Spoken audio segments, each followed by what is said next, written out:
What's up, guys? Welcome to Daily Dose of Reddit. This is your host, Zach, and today's subreddit is r/ProRevenge. Alright, this story's called, "You Make Me Do All the Science Fair Project? I'll throw you under the metaphorical bus." So, this is a bit of a read. Perdóname, right? Also, I tried posting this on Petty Revenge, but it didn't work, so please tell me if what I did was petty or pro-revenge here. Here's the cast. There's a pathological liar, sheep boy, amazing teacher, and me. So this story happened when I was in 7th grade. During that time, the school district had all students participate in a mandatory annual science fair, from elementary school up to the end of middle school. The idea was to get students interested in STEM, science, technology, engineering, and math fields and occupations. After participating in science fairs for 6 years, I was used to the usual rigmarole that a science fair project entailed. I come up with some, hopefully unique project ideas, most likely the very original electricity from a potato project. I make a hypothesis, collect data, pay the school or Home Depot $10 to $20 for a science fair board, tape up charts and diagrams to the board the night before presenting, and then rinse and repeat for the next year. However, this year my class was doing things a little differently. My class had the honor of being the first to be selected to participate in a virtual science fair. So basically, we were voluntold. No one in our section of the district at that time did a virtual science fair before, so we signed up as guinea pigs to test it out. If that wasn't good enough, my class also had to promote healthy collaboration among students, so we were assigned to do projects in a group. Now, I hate group work. I always got the short end of the stick in a group. Either my group gets stuck with someone that skimps out on work and the other group members and I have to cover their portion, or everyone in the group except me avoids work like the plague, and no matter how much I urge them to participate, I eventually have to do all the work myself to maintain my precious grades. I was a straight A student at the time, so any group work assigned to me was a threat to my grade and my sanity. If I ever got less than an A on any assignment, my mother would ask me, "Why didn't you get an A, sonny boy? Do you need help at school?" It drove me insane since I wasn't failing. Anyway, the online science fair was pretty simple. As a group, we were assigned access to a group science fair board that we could fill out with our results, figures, hypothesis, etc. We were to have certain parts of the project, like the discussion, done by particular dates to get points towards our grade. The overall project was due in 2 months, and then we were to give a presentation. Amazing teacher was brilliant. She wanted us to record our project progress in a composition book in tandem with the online portion, which she would review during our presentation in 2 months. I believe this was to help us keep track of notes in case we forgot to log them into the computer later, but it was used by me as a tool in my revenge. I was paired with pathological liar and sheep boy, who I was kinda friends with. We brainstormed and settled on testing the performance of an individual in exercise before and after they drink an energy drink. This was in part influenced by Monster Energy Drink just becoming popular, and Sheep Boy's parents getting a new home gym. I thought it was great since I was playing football at the time and wanted to work out more. Also, pathological liar, Sheep Boy, and I literally shared every class together and lived within a mile of each other, so it would be super easy to communicate. However, Sheep Boy and pathological liar never seemed to want to talk about the project. After 2 weeks of radio silence from pathological liar and Sheep Boy, I finally corralled them in one place and suggested we meet up at Sheep Boy's house that weekend to start the project. On the day of the meetup, Sheep Boy's mom had to go grocery shopping or something, so Sheep Boy was out. Undaunted, I told pathological liar it'd be fine if we work at my house and researched other studies on it to get the ball rolling. But pathological liar never showed up that day, so I decided to confront him on our walk home from school the next day. Oh my god, if you heard what came out of this boy's mouth as an excuse. While we were literally within spitting distance of my house, Pathological Liar said he couldn't come over yesterday or today because his grandparents had gotten into a plane crash. I was flabbergasted and exclaimed, "What? Really? But I didn't see anything on the news about a plane crash." Pathological Liar responded indignantly. "Plane crashes happen all the time, OP. They're not all gonna get reported on. Their plane struck another plane on the tarmac and then rolled over and snapped off both wings." Insert surprised Pikachu face. "Oh my god, I'm so sorry.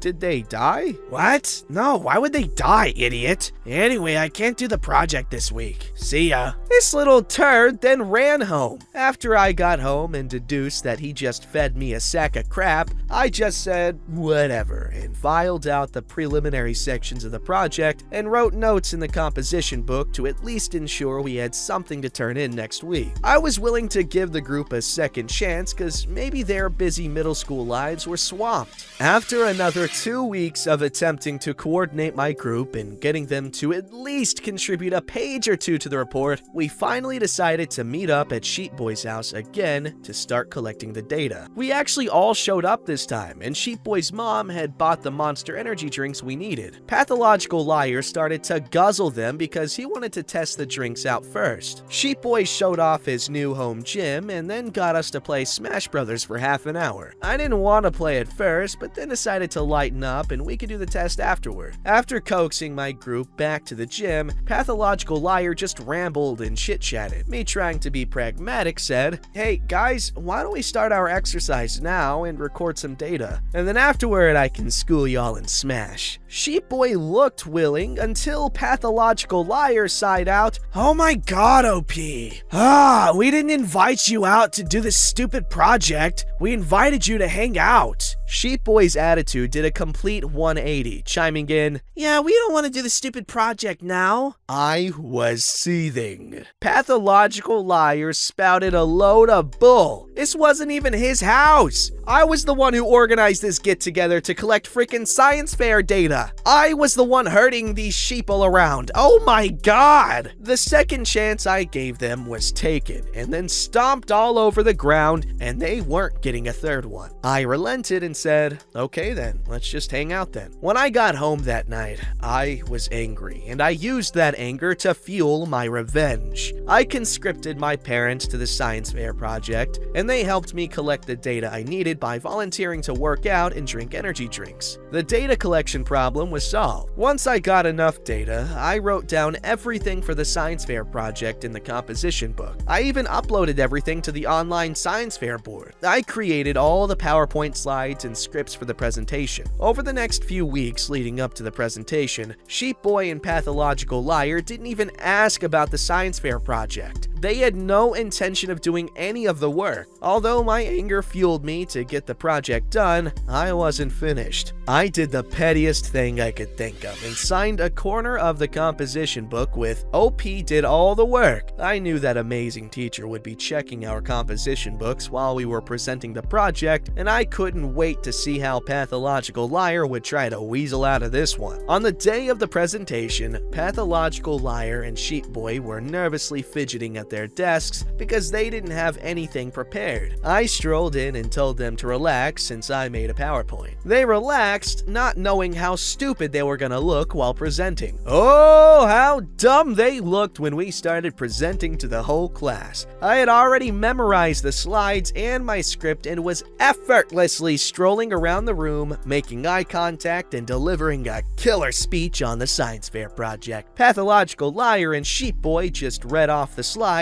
with deadpan expressions with their hands in their pants, not moving an inch. I was relishing this, all the while gleefully peeking to the back of the classroom where Amazing Teacher was reading through our composition book. Amazing Teacher would stop our presentation every once in a while to ask questions and compare with what was written down in the book. But once the bomb dropped, my blood ran cool with maniacal glee. I saw Amazing Teacher stop and read a corner of the book. She then read it out loud. "OP did all the work?" I felt Pathological Pathological Liar and Sheep Boy grow cold next to me. Pathological Liar, that cunning fox, stammered out. Well, yeah, he worked on that section, miss. Amazing Teacher brought her glasses down to the tip of her nose and stared at Pathological Liar over the rims and coolly stated, "So you're telling me that OP was just signing his part of the composition book and that you all wrote in here equally?" "Yes, ma'am." I shrugged. At this point, I wavered. I didn't want to feel the social wrath from them or their friends for stepping out and challenging Pathological Liar's lie, so I stayed silent. At least I embarrassed them for a moment. "Come on, coward, follow through!" After my crowning achievement of embarrassing Pathological Liar and Sheep Boy, I thought nothing would really come of it. But boy, was I wrong. After grades were released for the project, I was totally bummed out that I got a 96%. It wasn't the perfect A that I was hoping for, and I knew my mother would be asking me, "Why didn't you get an A+?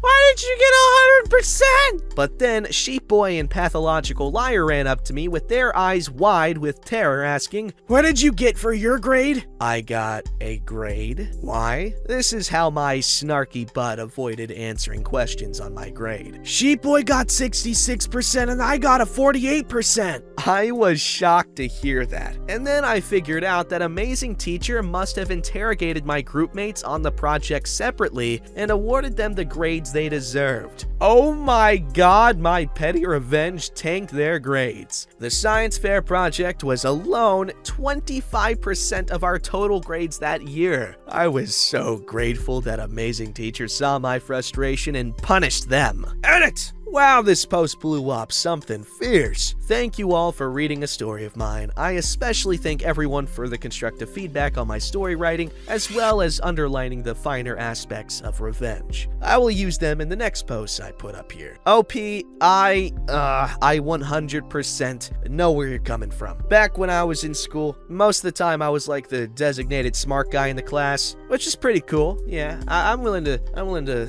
allow that coolness to, I don't even know what I'm saying. Anyway, a lot of time during group projects, I would do all the work. But honestly, like, I just wanted people to like me. I wanted friends, so like I really didn't mind doing all the work. But at some points, it did get annoying because you get it. you're doing all the work and they're getting the credit. But for the most part, you know, it got me friends. But I guess they weren't very good friends because I had to do all the work and I had to buy their friendship with my brain. Anyway, I still don't care.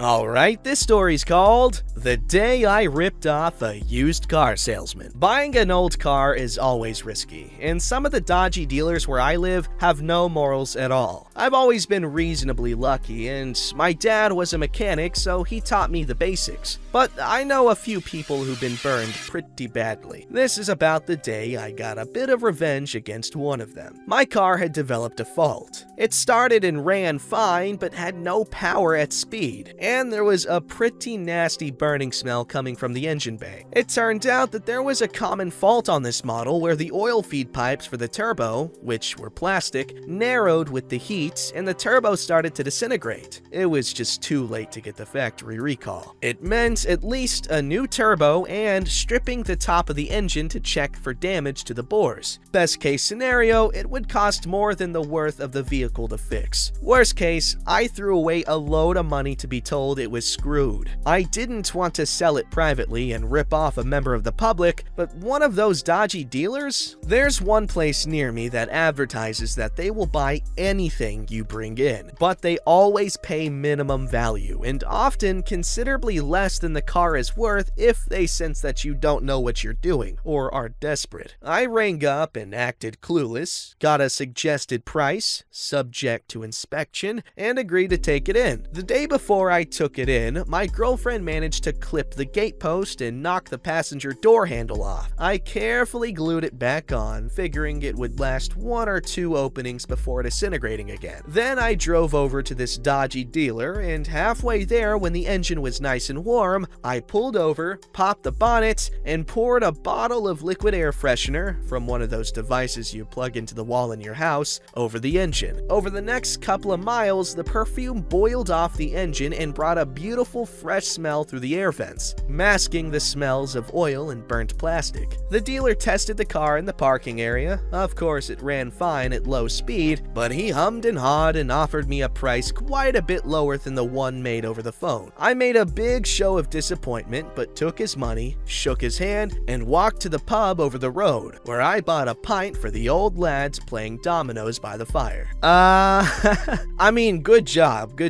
alright, you got something, but like, did you just, like, get revenge against the wrong people? Like, what?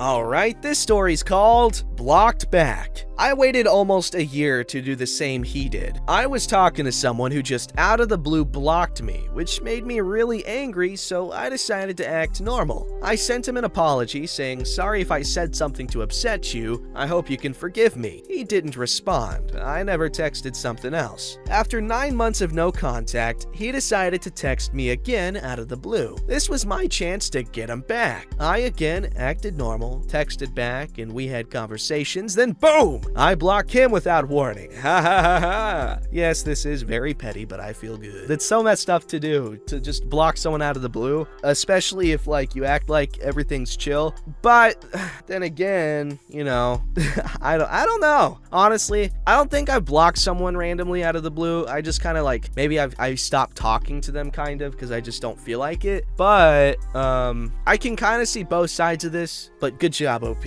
I'm sure that felt really good. Alright, this story's called Housemate's Pubes. Every 3 to 4 weeks or so, I'd notice something different when I took a shower. The water would start filling up quickly. I'd look down and there it was. My housemate's month-old grown pubes blocking the drain again. I grabbed the plastic bag to pick them up, only this time, I popped it in their gym bag, sprinkling the hairs loosely in the bag with their towel. They never said anything, they wouldn't give me that satisfaction, but they did go to the gym that day. I really do hope that when they grabbed their towel to dry off, a sprinkle of pubes was left for everyone to see. Okay, I get this, but did you at least, like, ask him beforehand to, like, you know, make sure he cleans up his own pubes? Because otherwise you just look like a jerk. Because, like, if you never said anything to him about it and you just freaking sprinkle pubes in his towel, how is he supposed to know not to do that? I mean, obviously, it might be common sense to some people, but like, I don't know, maybe he just expected them to just go down the drain without any issue, maybe? I don't know. Potentially messed up, but still really funny. Don't forget to like, subscribe, and hit that bell to never miss an episode.